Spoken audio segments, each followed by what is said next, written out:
السلام علیکم ورحمۃ اللہ وبرکاتہ۔ الحمد للہ رب العالمین والعاقبۃ للمتقین والصلاۃ والسلام علی سید الانبیاء وخاتم المرسلین۔ اشہد ان لا الہ الا اللہ وحدہ لا شریک لہ واشہد ان محمدا عبدہ ورسولہ۔ رب اشرح لی صدری ویسر لی امری واحلل عقدۃ من لسانی یفقہوا قولی۔ قال اللہ تبارک وتعالی فی القرآن المجید اعوذ باللہ السمیع العلیم من الشیطان الرجیم وما علمناہ الشعر وما ينبغی لہ ان هو الا ذکر وقرآن مبین۔ اللہ تعالیٰ قرآن مجید سورۃ یاسین کی آیت نمبر 69 میں ارشاد فرماتے ہیں، اور ہم نے نہ اسے شعر سکھایا ہے یعنی رسول اللہ صلی اللہ علیہ وسلم کو، اور نہ یہ شعر و شاعری آپ صلی اللہ علیہ وسلم کے لائق ہے، بلکہ یہ قرآن تو سراسر نصیحت ہے اور واضح قرآن ہے جو اپنے مضامین کو تمہارے سامنے رکھ رہا ہے۔ رسول اللہ صلی اللہ علیہ وسلم کی رسالت کو جب اللہ تعالیٰ کی طرف سے لوگوں کے سامنے پیش کیا گیا تو ان لوگوں نے آپ علیہ الصلوۃ والسلام کی تعلیمات کو سن کر، قرآن مجید کی آیات کو دیکھ کر اور آپ صلی اللہ علیہ وسلم کے پیغامات کو سن کر کہا کہ یہ تو شاعروں جیسی باتیں ہیں، یہ تو ایسی باتیں ہیں جیسے شاعر کیا کرتے ہیں، الفاظ کو جوڑتے ہیں، قافیہ اور ردیف ملاتے ہیں، تو یہ قرآن بھی اس کے الفاظ، اس کی آیات بسا اوقات ایسے محسوس ہوتا ہے کہ جیسے اشعار ہیں۔ تو یہ تو نبی جو ہیں یہ تو شاعر ہیں، شاعروں کی طرح باتیں کرتے ہیں، جنت جہنم کی، آخرت کی، اللہ کی، فرشتوں کی، اور قصے کہانیاں بیان کرتے ہیں، تو یہ تو شاعری ہو رہی ہے۔ تو اللہ تعالیٰ فرماتے ہیں اس کے جواب میں وما علمناہ الشعر، ہم نے رسول اللہ صلی اللہ علیہ وسلم کو شعر نہیں سکھایا ہے، وما ينبغی لہ، اور نہ ہی یہ آپ کے لائق ہے، کیونکہ عمومی طور پر جو شاعری ہوتی ہے وہ ایک جیسی، یعنی شعراء کا جو کلام ہوتا ہے وہ ایک جیسا نہیں ہوتا، اور وہ کبھی کہیں کی بات کر رہے ہوتے ہیں، کبھی کہیں کی بات کر رہے ہوتے ہیں۔ تو نبی کریم صلی اللہ علیہ وسلم جو بات کرتے ہیں وہ حقیقت پر مبنی ہوتی ہے۔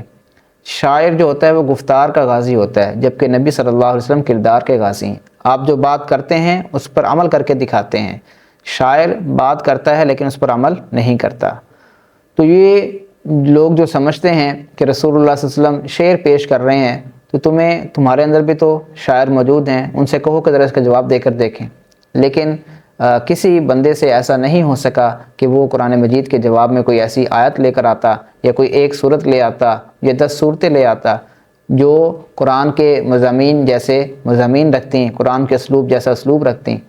کیونکہ یہ قرآن کیا ہے، ان هو الا ذکر، یہ تو ذکر ہے، نصیحت ہے، یہ اللہ تعالیٰ کی طرف سے ہے، وقرآن مبین، یہ واضح قرآن ہے جو اللہ رب العالمین کی طرف سے نازل ہوا ہے، اور پیارے پیغمبر صلی اللہ علیہ وسلم اس کو تمہارے سامنے پیش کر رہے ہیں، کس لیے؟ تاکہ تم اس سے نصیحت حاصل کرو، تاکہ تم اپنے آپ کو بدل لو، اپنے اندر انقلاب لے آؤ۔ یہ قرآن کوئی ایسی بات نہیں ہے جو پیارے پیغمبر صلی اللہ علیہ وسلم کی من گھڑت ہو، بلکہ یہ اللہ رب العالمین کی طرف سے نازل ہونے والی کتاب ہے جو رسول اللہ صلی اللہ علیہ وسلم تمہارے سامنے پیش کر رہے ہیں۔ شاعری کے بارے میں اسلام کا موقف یہ ہے کہ اگر یہ بیہودہ خیالات پر مشتمل ہے، فحش الفاظ پر مشتمل ہے اور بیہودہ گوئی پر مشتمل ہے تو اس سے گریز کرنا ہی بہتر ہے، اور اگر اس میں حکمت کی باتیں ہیں، نصیحت کی باتیں ہیں، اسلام کا، مسلمانوں کا دفاع ہے، تو پھر یہ اس کی تعریف کی ہے نبی کریم علیہ الصلوۃ والسلام نے کہ بعض اشعار بڑے حکمت والے ہوتے ہیں، اور حسان بن ثابت رضی اللہ تعالیٰ عنہ کو رسول اللہ صلی اللہ علیہ وسلم مسجد نبوی میں اپنا ممبر فراہم کر کے کہا کرتے تھے کہ آپ اشعار کے اندر کفار کا جواب دیجئے، اللہم ایدہ بروح القدس، اور اے اللہ آپ روح القدس کے ذریعے اس حسان کی مدد کیجئے۔ تو شاعری اگر با مقصد ہے، اصلاحی خیالات پر مشتمل ہے، تو اسلام اس کی حوصلہ افزائی کرتا ہے۔ رسول اللہ صلی اللہ علیہ وسلم نے بسا اوقات اپنی زبان مبارک سے ایسے اشعار پڑھے ہیں جو دیگر شعراء کے تھے لیکن وہ اچھے معنی والے تھے، تو آپ علیہ الصلوۃ والسلام نے ان کو پڑھا، اور بسا اوقات آپ نے ان کے وزن کے اندر تبدیلی بھی کر دی، کیونکہ یہ شعر و شاعری کی مناسبت نہیں تھی آپ کے ساتھ۔ اور اگر کوئی ایسا شعر تھا جو مسلمان کا نہیں تھا، کسی کافر کا تھا، لیکن حکمت سے بھرپور تھا، تب بھی آپ صلی اللہ علیہ وسلم نے اس کی ادائیگی میں کوئی حرج محسوس نہیں کیا۔ تو اگر اشعار اچھے ہیں تو ان کو پڑھ لینے میں حرج نہیں ہے، اور اگر وہ برے ہیں تو پھر اس سے اپنے آپ کو بچا لینا ہی بہتر ہے۔ بلکہ ایک روایت میں نبی کریم صلی اللہ علیہ وسلم ارشاد فرماتے ہیں کہ بندے کا پیٹ جو ہے پیپ سے بھر جائے، یہ اس سے بہتر ہے کہ وہ اشعار سے بھرا ہوا ہو، برے اشعار سے۔ تو ہمیں کوشش کرنی ہے کہ اس معاملے کے اندر بھی ادب والا ہونا چاہیے۔ ادب بھی ہمارا قرآن و سنت کے مطابق ہونا چاہیے، دین کے مطابق ہونا چاہیے، نہ کہ اس سے بڑھ کر ہو، اس کے خلاف ہو۔ تو یہ قرآن جو ہے یہ نصیحت ہے، یہ کوئی مبالغہ آرائی، شاعرانہ مبالغہ آرائی نہیں ہے، بلکہ یہ ہدایت کا صحیفہ ہے اس کے لیے جو اس سے ہدایت لینا چاہتا ہے۔ ویسے تو قرآن سب کے لیے ہے، ہدی للناس ہے، لیکن فائدہ انہیں کو ہوتا ہے جو من خشی الرحمن، رحمان سے ڈرتے ہیں اور اپنی اصلاح کرنا چاہتے ہیں، تو یہ قرآن پھر ان کو نصیحت بھی دے دیتا ہے۔ یہ قرآن مبین ہے، واضح قرآن ہے، جو دنیا اور آخرت کی صداقتوں کو کھول کر بیان کرتا ہے۔ یہ بتاتا ہے کہ کیا کرنا ہے، کیا نہیں کرنا ہے۔ زندگی کے ہر پہلو کے حوالے سے اس میں رہنمائی موجود ہے، کہیں پر واضح الفاظ میں ہے اور کہیں پر رسول اللہ صلی اللہ علیہ وسلم کی زبان مبارک سے اس کی وضاحت فرمائی گئی ہے۔ تو یہ قرآن جو نصیحت ہے، جو واضح ہے، کس لیے آیا ہے؟ لِيُنذِرَ مَنْ كَانَ حَيًّا، تاکہ یہ اسے ڈرائے جو زندہ ہے۔ جو بندہ زندہ ہے، زندگی رکھتا ہے، جس کا دل زندہ ہے، اس کو یہ ڈرائے۔ وَيَحِقَّ الْقَوْلُ عَلَى الْكَافِرِينَ، اور انکار کرنے والوں پر بات ثابت ہو جائے۔ تو قرآن نہ شاعری ہے، نہ رسول صلی اللہ علیہ وسلم شاعر ہیں، بلکہ آپ صلی اللہ علیہ وسلم کی آمد کا مقصد لوگوں کو خبردار کرنا ہے۔ لِيُنذِرَ، خبردار کرنا، بتانا، سمجھانا کہ تم جو کام کر رہے ہو اس کا انجام اچھا نہیں ہوگا۔ لیکن یہ سمجھے گا کون؟ من کان حیا، جو زندہ ہے، جس کا دل زندہ ہے۔ تو جو لوگ نصیحت حاصل نہیں کرتے اس قرآن سے، وہ زندہ نہیں ہیں قرآن کے الفاظ میں، وہ مردہ ہیں، وہ چلتی پھرتی لاشیں ہیں جو صرف بظاہر ہمیں نظر آتے ہیں کہ باتیں کر رہے ہیں، بول چال رہے ہیں، کھا پی رہے ہیں، چل پھر رہے ہیں، لیکن حقیقت میں دل مردہ ہونے کی وجہ سے یہ مردہ ہیں۔ تو یہ قرآن ایسی پرتاثیر کتاب ہے، اللہ تعالیٰ فرماتے ہیں اگر پہاڑ پر بھی ہم نازل کرتے تو پہاڑ بھی خشیت اللہ کے ڈر سے پھٹ جاتا۔ تو نصیحت اسی کو ملتی ہے جو نصیحت حاصل کرنا چاہتا ہے۔ وَيَحِقَّ الْقَوْلُ عَلَى الْكَافِرِينَ، اور یہ قرآن اس لیے آیا ہے تاکہ کافروں پر بات سچ ثابت ہو جائے کہ اگر وہ اس کی بات نہیں مانیں گے، اس کی پیروی نہیں کریں گے، اس کے بتائے ہوئے راستے پر نہیں چلیں گے تو پھر وہ جہنم کا ایندھن بنیں گے۔ اور اللہ تعالیٰ فرماتے ہیں فَالْحَقُّ وَالْحَقَّ أَقُولُ، حق یہ ہے اور میں حق بات ہی کہتا ہوں، لَأَمْلَأَنَّ جَهَنَّمَ مِنْكَ وَمِمَّنْ تَبِعَكَ مِنْهُمْ أَجْمَعِينَ، کہ میں جہنم کو تجھ سے یعنی ابلیس سے اور جو بھی بندوں میں سے، انسانوں میں سے تیری پیروی کریں گے، تم سب سے میں جہنم کو بھر دوں گا۔ تو ہمیں کوشش کرنی ہے کہ ہم ان لوگوں میں شمار نہ ہوں۔ اس کے بعد اللہ تعالیٰ نے اپنی پھر کچھ نشانیاں بیان فرمائی ہیں لوگوں کو نصیحت کے لیے، لوگوں کو سمجھانے کے لیے، اپنے کچھ انعامات ان کے سامنے رکھے ہیں تاکہ وہ ان انعامات کو دے کر اللہ کے قدردان بن جائیں اور اللہ کی عبادت کی طرف مائل ہو جائیں اور شرک اور کفر کو چھوڑ دیں۔ اللہ تعالیٰ ارشاد فرماتے ہیں اولم یروا انا خلقنا لهم مما عملت ایدینا انعاما فهم لها مالکون، کیا انہوں نے نہیں دیکھا کہ ہم نے ان چیزوں میں سے جنہیں ہمارے ہاتھوں نے بنایا ان کے لیے مویشی پیدا کیے، پھر وہ ان کے مالک ہیں۔ تو آپ صلی اللہ علیہ وسلم کی ذات پر کفار کے اعتراضات کا جواب دینے کے بعد اب اللہ تعالیٰ اپنی توحید کو بیان فرما رہے ہیں۔ کیا انہوں نے نہیں دیکھا؟ کیا انہیں معلوم نہیں ہے؟ یعنی یقیناً انہیں معلوم ہے، صرف توجہ دلانے کے لیے انداز اختیار کیا اللہ تعالیٰ نے کہ جو بھی اللہ نے پیدا کیا ہے، جانور ہیں، اناج ہے، غلہ ہے، پھل ہے، وہ بیکار اور بے مقصد نہیں ہے۔ اس میں جو بھی اللہ نے پیدا کیا اللہ کا کوئی فائدہ نہیں، انسانوں کا فائدہ ہے۔ یہ انسانوں کے لیے اللہ تعالیٰ نے بنایا، هو الذی خلق لکم ما فی الارض جمیعا، جو بھی زمین میں ہے اللہ تعالیٰ نے انسانوں کے لیے بنایا۔ اس میں سے کچھ چیزیں ہیں جن کی اللہ تعالیٰ نے ممانعت کر دی ہے بطور آزمائش کے، جیسے خنزیر کا گوشت منع کر دیا، خون سے منع کر دیا، مردار سے منع کر دیا، بنائے ہوئے تو اللہ کے ہیں لیکن اللہ تعالیٰ نے بطور آزمائش ان سے روک دیا ہے۔ باقی سب کچھ فرمایا تمہارے لیے جائز ہے، تمہارے لیے حلال ہے، اس کو تم استعمال کر سکتے ہو۔ تو جو بھی اللہ تعالیٰ نے جانور بنائے ہیں فہم لہا مالکون، انسانوں کو ان کا مالک بنا دیا ہے، وقتی ملکیت انسانوں کے ہاتھ میں دے دی ہے۔ مالک بنانے کا یہ مطلب ہرگز نہیں ہے کہ اب انسان جیسے چاہے جانوروں کے ساتھ سلوک کرے، جیسے زمانہ جاہلیت میں لوگ جانوروں کو باندھ کر نشانہ بازی کرتے تھے، یا زندہ اونٹ کی کوہان کاٹ لیتے تھے، دمبے کی چکی کاٹ لیتے تھے، یا جسم کا کوئی اور حصہ کاٹ کر کھا جاتے تھے، یا اگر کوئی بندہ کوئی مالک مر جاتا تو اس کی سواری کو اس کی قبر کے پاس وہ باندھ دیتے تھے اور پھر وہ بھوکی پیاسی مر جاتی تھی۔ تو اسلام نے جانوروں پر بھی ظلم ستم کرنے سے منع کر دیا ہے۔ رسول اللہ صلی اللہ علیہ وسلم ارشاد فرماتے ہیں کہ جانوروں کو باہم لڑانا یہ جائز نہیں ہے۔ اسی طرح آپ صلی اللہ علیہ وسلم نے دیکھا کہ ایک شخص نے اپنے گدھے کے منہ پر داغ لگایا ہوا تھا، لوہے کے گرم کر کے داغا ہوا تھا، تو آپ صلی اللہ علیہ وسلم نے فرمایا لعن اللہ الذی وسمہ، جس بندے نے اس جانور کو تکلیف دی ہے، اس کے چہرے کو داغ لگایا ہے، اللہ تعالیٰ اس پر لعنت فرمائے۔ تو آپ صلی اللہ علیہ وسلم نے اور بھی بہت ساری احادیث میں جانوروں کے حقوق بیان فرمائے ہیں۔ آپ صلی اللہ ارشاد فرماتے ہیں کہ جب تم سفر کرو چارے اور پانی کے زمانے میں، یعنی اچھے موسم میں، تو جانوروں کو ان کی خوراک اچھے طور پر دو، اور جب قحط کا موسم ہو، خشک سالی ہو، تمہارے پاس چارہ کم ہے، پانی کم ہے، تو پھر سفر کرو تو جلدی جلدی اپنا سفر مکمل کرو، جانوروں کو زیادہ تکلیف نہ دو۔ تو یہ اسلام ہمارا یعنی اتنا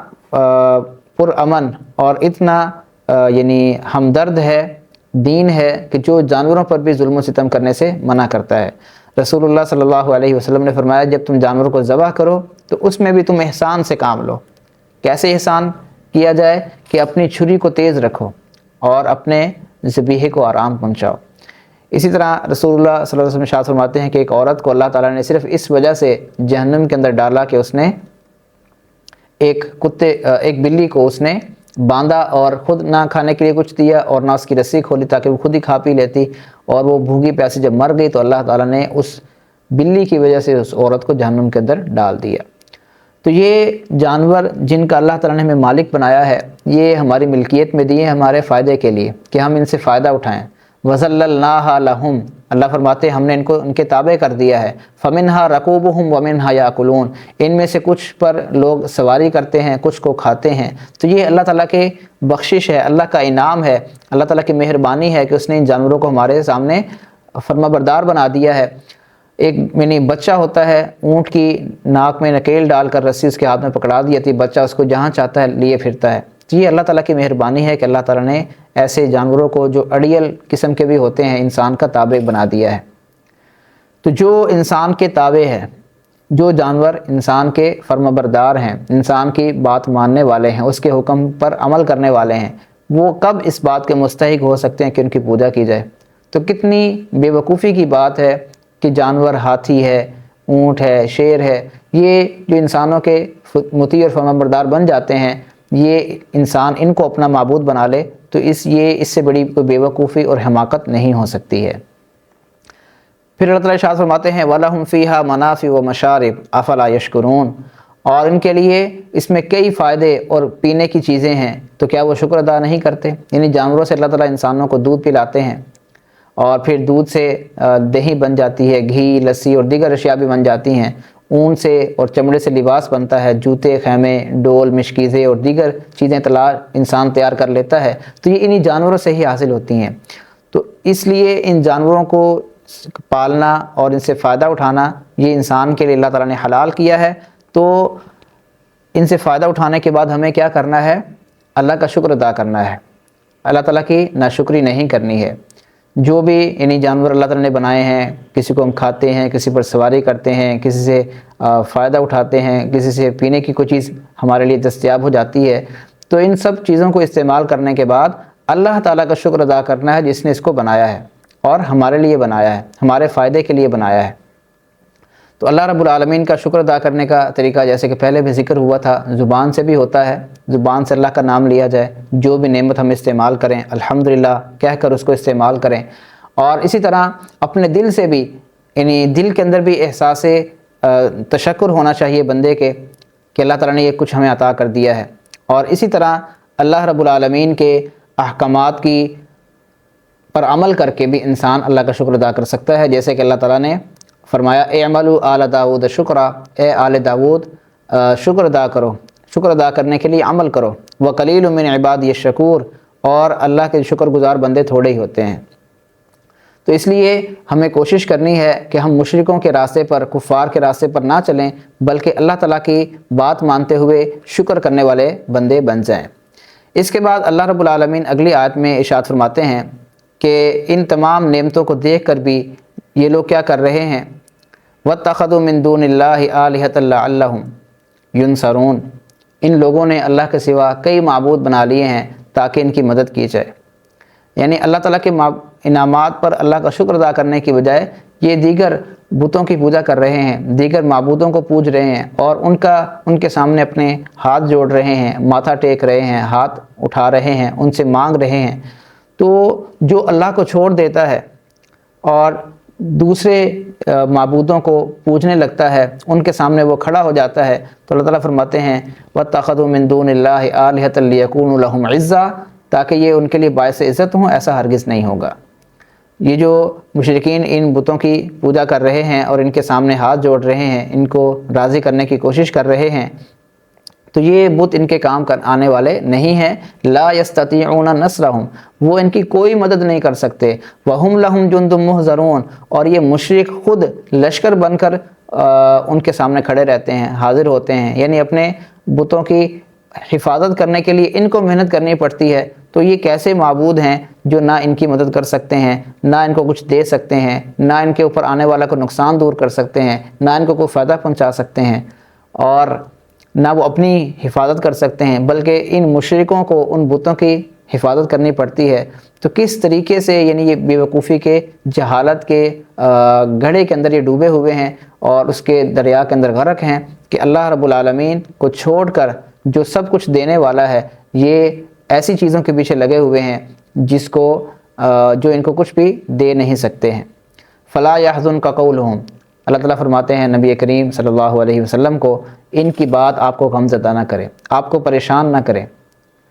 یعنی یہ اللہ تعالیٰ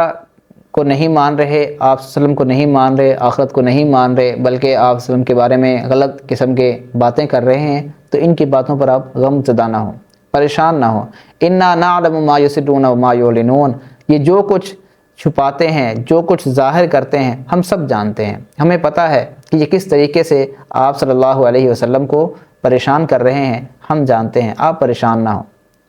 اور کفار کو بھی یہاں پر خبردار کیا جا رہا ہے کہ تم جو سازشیں کر رہے ہو، جو تم پلاننگز کر رہے ہو، منصوبے بنا رہے ہو، اللہ تعالیٰ اسے بے خبر نہیں ہے، اللہ تعالیٰ اس کو خوب جانتے ہیں۔ وَرَبُّكَ يَعْلَمُ مَا تُكِنُّ صُدُورُهُمْ وَمَا يُعْلِنُونَ، تیرا رب جانتا ہے جو کچھ ان کے سینے چھپاتے ہیں، جو کچھ وہ ظاہر کرتے ہیں۔ تو اللہ تعالیٰ نے ان کے سامنے یہ بات واضح کر دی ہے کہ تم جو کام بھی کر رہے ہو، اللہ تعالیٰ اس کو خوب جانتا ہے۔ اور پھر نبی کریم صلی اللہ علیہ وسلم کو مزید تسلی کے لیے اللہ تعالیٰ فرماتے ہیں اولم یر الانسان انا خلقناہ من نطفۃ فاذا هو خصیم مبین، کہ یہ لوگ جو اللہ کے بارے میں غلط باتیں کر رہے ہیں، آپ صلی اللہ علیہ وسلم کو جو کچھ کہہ رہے ہیں، تو آپ پریشان نہ ہوں۔ ان کو تو یہ دیکھنا چاہیے کہ کیا اللہ تعالیٰ نے ان کو پیدا نہیں کیا، اور کس طریقے سے نطفے سے، پانی کی ایک بوند سے اللہ رب العالمین ان کو پیدا کر دیا۔ فَإِذَا هُوَ خَصِيمٌ مُّبِينٌ، تو یہ واضح طور پر جھگڑنے والے بن گئے ہیں، اللہ تعالیٰ کے بارے میں ہی باتیں کرنے لگے ہیں، اللہ تعالیٰ کے دین کو ہی یہ جھٹلانے لگے ہیں، اور آپ صلی اللہ علیہ وسلم کی مخالفت کر رہے ہیں۔ وَضَرَبَ لَنَا مَثَلًا وَنَسِيَ خَلْقَهُ، اور اس نے ہمارے لیے ایک مثال بیان کی اور اپنی تخلیق کو بھول گیا۔ یعنی اللہ کے بارے میں کہنے لگا مَن يُحْيِي الْعِظَامَ وَهِيَ رَمِيمٌ، کہ ہڈیوں کو کون زندہ کرے گا جب کہ وہ بسیدہ ہو چکی ہوں گی، وہ ریزہ ریزہ ہو جائیں گی، ختم ہو جائیں گی، نام و نشان مٹ جائے گا، تو کون زندہ کرے گا؟ یعنی اللہ کے بارے میں اس کا گمان یہ تھا، اس کافر کا، مشرک کا، کہ کون کر سکتا ہے ایسا؟ کوئی بھی نہیں کر سکتا۔ تو اللہ تعالیٰ نے فرمایا آپ صلی اللہ علیہ وسلم جواب دیں اس کو، یحییھا الذی انشأھا اول مرہ، جس نے پہلی مرتبہ پیدا کیا ہے وہ دوبارہ بھی پیدا کر لے گا۔ جس نے ایک مرتبہ بنا لیا ہے اس کے لیے دوبارہ تخلیق کرنا مشکل نہیں ہے۔ وَهُوَ بِكُلِّ خَلْقٍ عَلِيمٌ، اور وہ ہر طرح کا پیدا کرنا خوب جانتا ہے، اسے پتہ ہے کہ کس طریقے کی چیز کو کیسے پیدا کرنا ہے، کس کو کب پیدا کرنا ہے، اور کس انداز سے پیدا کرنا ہے، وہ سب کچھ جانتا ہے۔ تو جو سب کچھ جانتا ہے، جس نے پہلے بھی پیدا کیا ہے، تو اس کے لیے دوبارہ پیدا کرنا کسی قسم کا بھی اس میں مشکل نہیں ہے، بلکہ رسول اللہ صلی اللہ علیہ وسلم نے اس کی ایک مثال بھی دی ہے کہ دنیا میں ایسا ہوا کہ ایک شخص تھا جو مال و دولت والا تھا، اس نے مرتے وقت اپنی اولاد کو اکٹھا کیا اور ان سے پوچھا کہ میں تمہارا کیسا بطور باپ تمہارے لیے کیسا ثابت ہوا؟ تو بچوں نے کہا آپ تو بہت اچھے تھے۔ تو اس نے کہا اچھا پھر میں جب مر جاؤں گا تو تم نے میری لاش کو جلا دینا ہے اور پھر کچھ کو بہا دینا، کچھ کو اڑا دینا۔ تو اولاد نے اس کی وصیت کو پورا کیا، تو اللہ تعالیٰ نے اس کی راکھ جو کچھ سمندر میں بہہ چکی تھی، اڑ چکی تھی، اس کو اکٹھا کیا اور اپنے سامنے کھڑا کر کے اس سے پوچھا تم نے یہ کام کیوں کروایا؟ تو اس نے کہا من خشیتی کا، اے اللہ تیرے ڈر سے، مخافتوں کا، تیرے خوف سے میں نے یہ کام کروایا تھا۔ تو فتلقاہ برحمت، اللہ تعالیٰ کی رحمت نے اس کو ڈھانپ لیا، تو اللہ تعالیٰ نے اس کو معاف کر دیا۔ تو یعنی دنیا میں جب اللہ تعالیٰ یہ کام کر سکتے ہیں تو آخرت میں تو اللہ تعالیٰ دوبارہ سے ایسا کام کرنا اللہ کے لیے بالکل بھی مشکل نہیں ہے۔ اور اللہ تو وہ ذات ہے الذی جعل لکم من الشجر الاخضر نارا فاذا انتم منہ توقدون، وہ جس نے تمہارے لیے سبز درخت سے آگ پیدا کر دی، پھر یک تم اسے آگ جلا لیتے ہو۔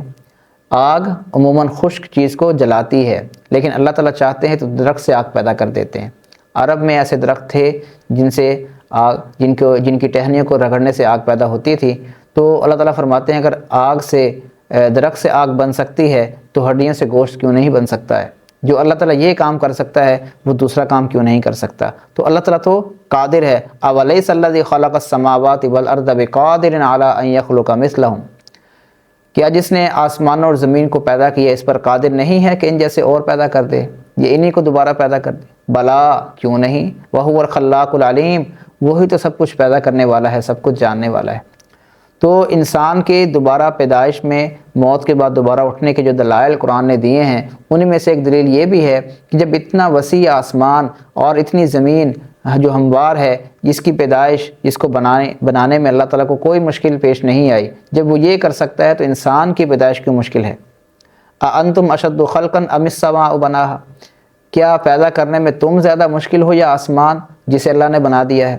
لَخَلْقُ السَّمَاوَاتِ وَالْأَرْضِ أَكْبَرُ مِنْ خَلْقِ النَّاسِ، یقیناً آسمانوں اور زمین کا پیدا کرنا لوگوں کے پیدا کرنے سے زیادہ بڑا کام ہے۔ وَلَٰكِنَّ أَكْثَرَ النَّاسِ لَا يَعْلَمُونَ، لیکن اکثر لوگ نہیں جانتے، کیونکہ انسان تو خلق الانسان ضعیفا، کمزور سے پیدا کیا گیا ہے۔ اَوَلَمْ يَرَوْا أَنَّ اللَّهَ الَّذِي خَلَقَ السَّمَاوَاتِ وَالْأَرْضَ وَلَمْ يَعْيَ بِخَلْقِهِنَّ بِقَادِرٍ عَلَىٰ أَن يُحْيِيَ الْمَوْتَىٰ، کیا انہوں نے نہیں دیکھا، کیا وہ نہیں جانتے کہ بے شک وہ اللہ جس نے آسمانوں اور زمین کو پیدا کیا ہے اور وہ ان کے پیدا کرنے سے بالکل بھی نہیں تھکا، وہ اس بات پر قادر ہے کہ مردوں کو زندہ کر دے؟ بھلا، کیوں نہیں، انہ علی کل شیء قدیر، وہ ہر چیز پر قادر ہے۔ تو اس کی قدرت کا انکار کرنا یہ اپنی ہستی کا انکار کرنے کے مترادف ہے۔ تو اللہ رب العالمین نے جس نے سب کچھ پیدا کیا ہے وہ ہمیں بھی پیدا کر سکتا ہے۔ بلا وہو الخلاق العلیم، وہ تو سب کچھ پیدا کرنے والا ہے، سب کچھ جاننے والا ہے، تو دوبارہ پیدا کرنا اس کے لیے کچھ بھی مشکل نہیں ہے، بلکہ فرمایا انما امرہ اذا اراد شیئا ان یقول له کن فیکون، اس کا حکم تو جب وہ کسی چیز کا ارادہ کرتا ہے اس کے سوا نہیں ہوتا کہ وہ کہتا ہے کہ ہو جا تو وہ ہو جاتی ہے۔ اس کے لیے تو کوئی چیز مشکل ہے ہی نہیں، اس نے تو صرف کہنا ہے اور سب کچھ ہو جانا ہے۔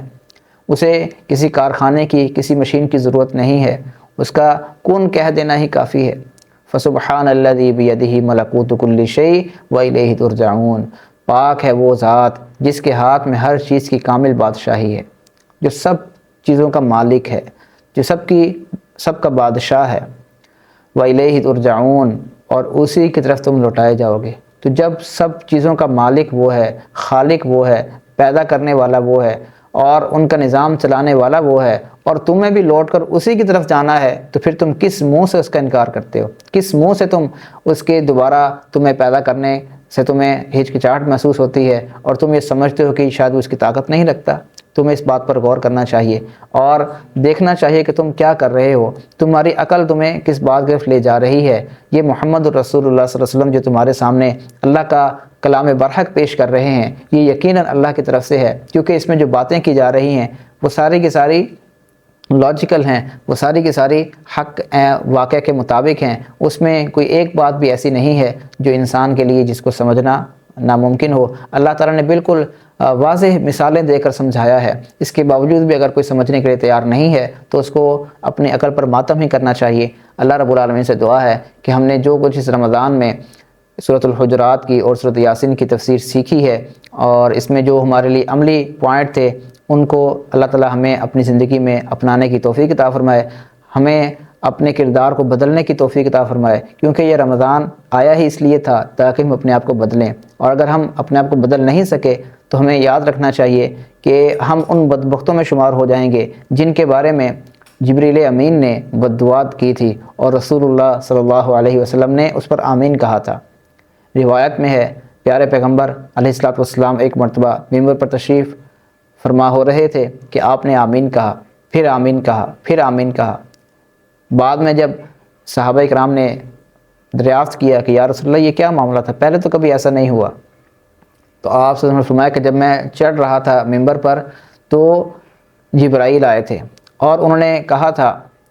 کہ جو بندہ رمضان کا مہینہ پا لیتا ہے پھر وہ رمضان کا مہینہ گزر جاتا ہے اور یہ بندہ ایسے اعمال کر کے جو اللہ کو راضی کرنے والے ہیں اپنی بخشش نہیں کرواتا، فَأَبْعَدَهُ اللَّهُ، تو اللہ تعالیٰ اس کو اپنی رحمت سے دور کر دے اور اس کو اللہ تعالیٰ نے جنت سے محروم کر دیا، تو یہ بندہ جو ہے نا بڑا بدبخت ہے۔ تو میں نے اس پر آمین کہہ دیا۔ تو محترم ناظرین کرام، ہمیں کوشش کرنی ہے کہ آج ہو سکتا ہے یہ رمضان کا آخری دن ہو، تو ہمیں اپنے آپ کو بدلنے کی کوشش کرنی ہے۔ اللہ تعالیٰ سے دعا ہے کہ اللہ تعالیٰ مجھے اور آپ کو سمجھنے کی، عمل کرنے کی توفیق عطا فرمائے۔ وآخر دعوانا الحمدللہ رب العالمین۔